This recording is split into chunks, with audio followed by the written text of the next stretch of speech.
100 суперсучасних карет швидкої допомоги фонду Ріната Ахметова вже передані медичним закладам в усіх областях України. Серед них машини трьох типів – автомобілі для екстреної допомоги дорослим пацієнтам, машини реанімації новонароджених і швидкі позашляховики, які призначені для роботи у гірській місцевості і важкодоступних населених пунктах. До кінця року проєкт «200 швидких для України» буде реалізований повністю. Куди саме відправили автівки та в якому стані старі машини – далі про це дивіться. Очень много детей эта машина спасла. Але вже років 20, як її повинні були списати, за час роботи здолала 1 мільйон кілометрів. Дороги, естественно, вы знаете, какие у нас. Этот индубируется маленький ребенок, который новорожденный, ему 7 месяцев от роду. У него вставляется трубочка, бывает трубка, это выпадает. Заіржавілий корпус, усередині старе обладнання, кювез для немовлят та реанімаційна апаратура заклеєні ізоляційною стрічкою. Уже столько лет оно прошло, ну вот это вот оно обломано, там где-то зацепилось, где-то треснуло на кочке, отломалось. Это прошлый век, до 20 век, а мы живем уже в 21 веке. Анатолій Слободенко керував цією швидкою близько 10 років, бачив багато складних випадків, навіть допомагав рятувати дітей. Очень переживал, чтобы доставить людей и детей. Я вообще человек такой, я переживаю. И чтобы ребеночек был здоровенький, чтобы его можно было привезти. Я наш читал. Чоловікові болить нинішній стан автопарків. Каже, спеціалісти є, а належних умов немає. И морально тяжело. У меня есть 2 внучки, двойняшки. И просто тяжело смотреть на этих бедных несчастных деток. Відтепер рятувати малюків у Житомирі та багатьох інших регіонах країни стане легше. Цю неонатальну автівку надав фонд Ріната Ахметова. Це капсула життя, шанс на порятунок.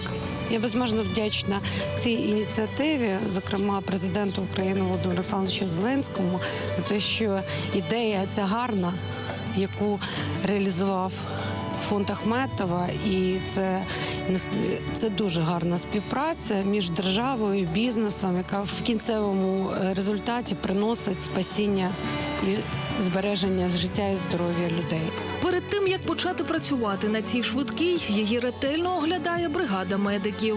Це реанімобіль для транспортування новонароджених дітей, недоношених дітей. Ми довго чекали даний реанімобіль. Я хочу подякувати Офісу президента, подякувати Рінату Леонідовичу за те, що вони зробили. Чому? Тому що це надасть можливість нам надавати медичну допомогу якісно, своєчасно і на високому рівні.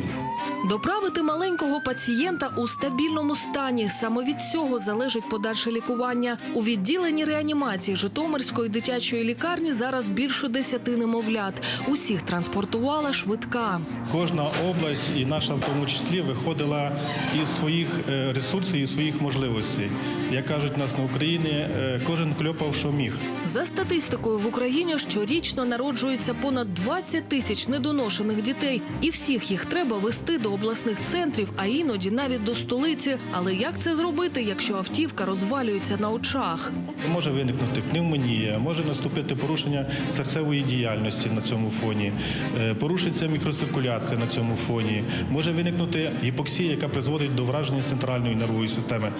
Сину Гани з Миколаєва 2 тижні. Сашко з'явився на світ недоношеним. Дитині пощастило, її везли сучасною машиною. Это очень важно. Во-первых, скорость доставки. Во-вторых, безопасность ребенка, нахождения в этой машине. Завдяки новій швидкій комфортніше буде не тільки пацієнтам.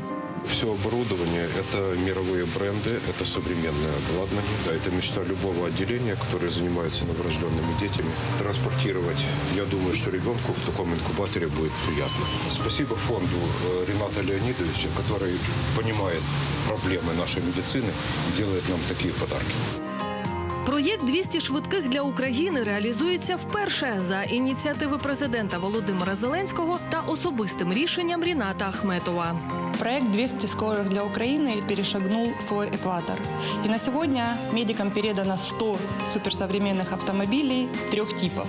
Это автомобили для экстренной помощи взрослым пациентам, это неонатальные автомобили и скорые внедорожники, которые предназначены для работы в труднопроходимых населенных пунктах и горных местностях. До кінця року фонд передасть іще 100 автівок. Швидкі отримають усі області України. Ці машини будуть служити людям і допомагати рятувати життя. Вони так зараз на даний час необхідні. За останні 5 років ми нічого, ні одної машини не отримали. Це буде дуже добрим подарком. Медики вважають, що завдяки надсучасним автівкам працюватимуть швидше та якісніше. Протягом 1 року від початку експлуатації 200 швидких дозволять врятувати понад 1 мільйон життів. Вікторія Чистюхіна, Юлія Покідіна, Анжела Слободян, Володимир Конопля, Євген Якунін. Для сьогодні підсумків.